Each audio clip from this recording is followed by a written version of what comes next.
ہمارے چینل سے جڑنے کے لیے YouTube پر لمرا ایجنسی سبسکرائب کریں۔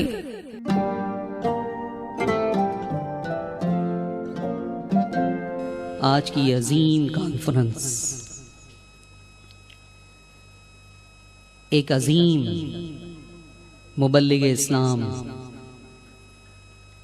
ایک قد آور دائی، جنہیں بارگاہ رسالت سے ہندوستان اس لیے بھیجا گیا کہ وہ اہل ہند کو جنت کا مستحق بنا سکیں، ان کے حوالے سے یہ کانفرنس منعقد کی گئی ہے۔ بے شک انہوں نے بہت بڑا احسان کیا ہندوستان کے مسلمانوں پر، ہندوستان کا نقشہ بدل دیا،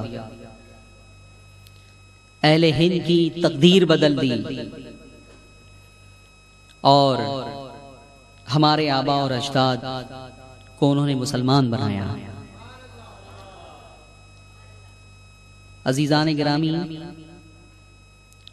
ہزاروں نہیں، لاکھوں نہیں، کروڑوں افراد ہیں جو ان کے عقیدت مند ہیں اور عقیدت کیش ہیں، اور آج آپ کو یہاں پہ انہی کی عقیدت کھینچ کر لائی ہے۔ میں آپ سے یہ جاننا چاہوں گا، سمجھنا چاہوں گا کہ غریب نواز کی عقیدت میں، غریب نواز کی محبت میں کتنی دیر آپ یہاں بیٹھ سکتے ہیں؟ رات بھر بیٹھ سکتے ہیں؟ کتنے لوگ ہیں جو رات بھر بیٹھ سکتے ہیں؟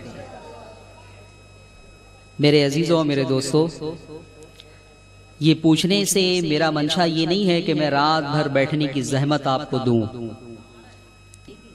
آج میری گفتگو بڑی اہم گفتگو ہوگی۔ روایتی انداز سے ہٹ کر میں یہ چاہتا ہوں کہ غریب نواز علیہ الرحمہ کی سیرت، وہ کہاں پیدا ہوئے، کہاں تعلیم حاصل کی، شیخ سے کیسے ملاقات ہوئی، ریاضت اور مجاہدہ کس طرح سے کیا، اور پھر اس کے بعد بارگاہ رسالت سے کس طرح انہیں مزدہ جاں فضا سنایا گیا ہند کی ولایت کا، اور یہاں بھیجا گیا ہماری تقدیروں کو بدلنے کے لیے۔ پھر یہاں آنے کے بعد انہوں نے دعوت کا، تبلیغ کا سلسلہ کس طرح سے شروع کیا۔ عموماً لوگ غریب نواز کو صرف ایک صوفی کی حیثیت سے پیش کرتے ہیں، آپ کی زندگی کا ایک پہلو ہے وہ، لیکن اس سے زیادہ اہم پہلو جو ہے وہ یہ ہے کہ انہوں نے اپنی پوری زندگی میں 90 لاکھ لوگوں کو مسلمان بنایا ہے اپنی زندگی میں، اور پھر اس کے بعد یہ سلسلہ جاری ہے۔ آج اگر ہندوستان کی سرزمین پر 30 کروڑ مسلمان ہیں اور پاکستان میں 14 کروڑ مسلمان ہیں، تو یہ 44 کروڑ مسلمان بھی غریب نواز کی بنیاد پر اور ان کے فیضان سے مسلمان ہیں، اور اس سے پہلے جو نسل تھی وہ بھی کروڑوں میں تھی۔ آپ اگر حساب لگائیں تو اربوں کھربوں کی تعداد ہو جائے مسلمانوں کی، جو ان کے فیضان سے جو ہے وہ مسلمان ہوئی ہے۔ تو میرے عزیزوں اور میرے دوستوں، اس عظیم دائی، اس عظیم مبلغ، اس اسلام کے عظیم مجاہد کے بارے میں بنیادی باتیں آپ کو معلوم ہونی چاہیے۔ اسی عراق کے قریب ہے، بخارا ہے، سمرقند ہے، نیشاپور ہے، آپ نے یہ نام سنے ہوں گے۔ وہیں پر ایک چھوٹا سا ملک ہے عراق کے قریب، اور اس میں ایک قصبہ تھا جسے سجز کہا جاتا تھا۔ کیا کہا جاتا ہے؟ اور وہاں کے رہنے والے کو سجزی کہا جاتا ہے، لیکن کاتبوں کی غلطی سے وہ سجز جو ہے وہ سنجر ہو گیا، اور آج آپ بھی سنجری کہتے ہیں۔ خواجہ معین الدین اجمیری چشتی سنجری، جبکہ سنجری کا یہ لفظ جو ہے وہ مطلب کاتبوں کی غلطی سے سنجر ہو گیا، ورنہ وہ تھا سجز، اور وہاں کے رہنے والے کو سجزی کہا جاتا ہے۔ اہل علم آپ کے سامنے کبھی سنجری نہیں کہیں گے، سجزی کہیں گے ہمیشہ وہ۔ تو سیستان کے علاقے میں سجز میں پیدا ہوئے، اور 14 رجب تاریخ ولادت کیا ہے؟ بولتے جائیے. آج آپ درس حاصل کر رہے ہیں، سیکھ رہے ہیں، اپنے محسن کے بارے میں کچھ معلومات حاصل کر رہے ہیں. 14 رجب، 6 رجب کو وصال ہوا اور پیدائش کی تاریخ ہے 14 رجب 537 ہجری. 537 ہجری. یہ ساری باتیں آپ کو یاد ہونی چاہیے. اور پیر کا دن تھا، پیر کا دن تھا. جب آپ پیدا ہوئے، عقیقہ کیا گیا، تو آپ کے والد سید غیاث الدین حسن نے اپنی اہلیہ یعنی غریب نواز کی والدہ جن کا نام تھا ام الورا، ان سے مشورہ کیا کہ ان بچے کا نام کیا رکھنا چاہیے.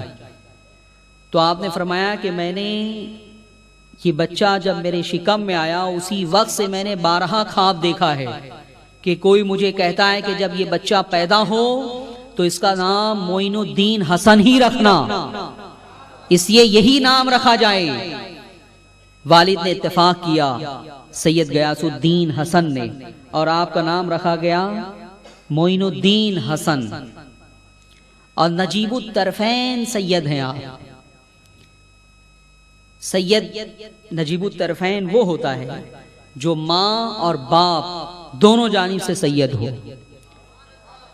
ماں کا سلسلہ امام حسن تک پہنچے یا امام حسین تک، اور باپ کا سلسلہ بھی جو ہے وہ امام حسن یا امام حسین تک پہنچے.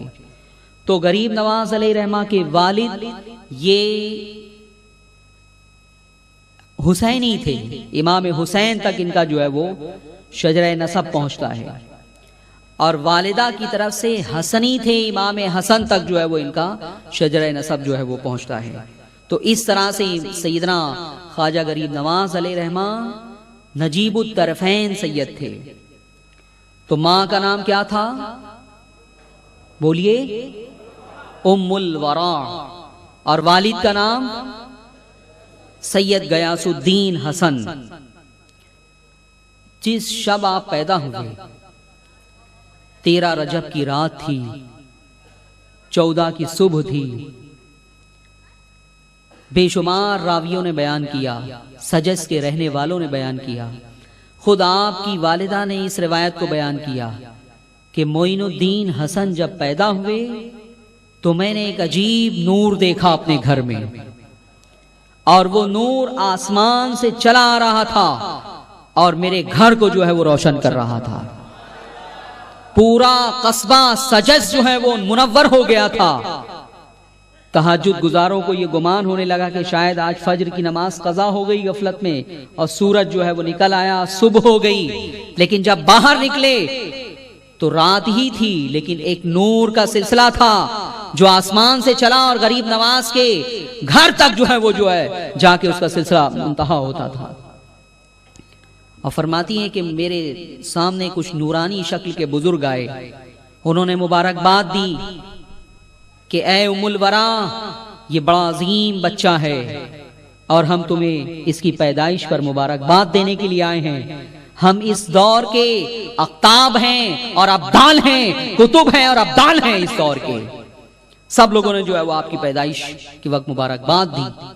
اس کے بعد آپ کی والدہ فرماتی ہیں کہ جیسے ہی جو ہے وہ تولد ہوئے، میں نے دیکھا کہ معین الدین حسن جو ہے وہ سجدہ ریز ہو گئے، سجدے میں گر گئے. میں نے اٹھایا، بڑی پیاری صورت تھی اور بڑے حسین و جمیل بچپن سے. اس کے بعد پرورش کی گئی، 3 سال کے ہوئے. دوسرے بچوں سے فطرت بالکل مختلف تھی. یہ پیدائشی ولی ہیں. ولایت 2 طرح سے دی جاتی ہے. کچھ اولیاء تو ایسے ہوتے ہیں جو ماں کے پیٹ سے ولی پیدا ہوتے ہیں، اور کچھ اولیاء ایسے ہوتے ہیں کہ جو ماں کے پیٹ سے ولی نہیں ہوتے. کبھی ایسا ہوتا ہے کہ جوانی میں بھی ولی نہیں ہوتے، کبھی ایسا ہوتا ہے کہ ادھیڑ عمر میں بھی ولی نہیں ہوتے. بڑھاپے میں جو ہے وہ انہیں ولایت دی جاتی ہے. کسی کو بچپن میں دی جاتی ہے، کسی کو جوانی میں دی جاتی ہے، اور کسی کو ادھیڑ عمر میں دی جاتی ہے، اور کسی کو بڑھاپے میں بھی دی جاتی ہے. تو ولایت زندگی کے ان تمام مراحل میں اور گوشوں میں جو ہے وہ دی جاتی ہے. لیکن غریب نواز پیدائشی ولی تھے۔ یہ ساری باتیں جو میں نے آپ کے سامنے بیان کی، یہ بھی اس بات پر غمازی کر رہی ہے کہ غریب نواز جو ہے وہ پیدائشی ولی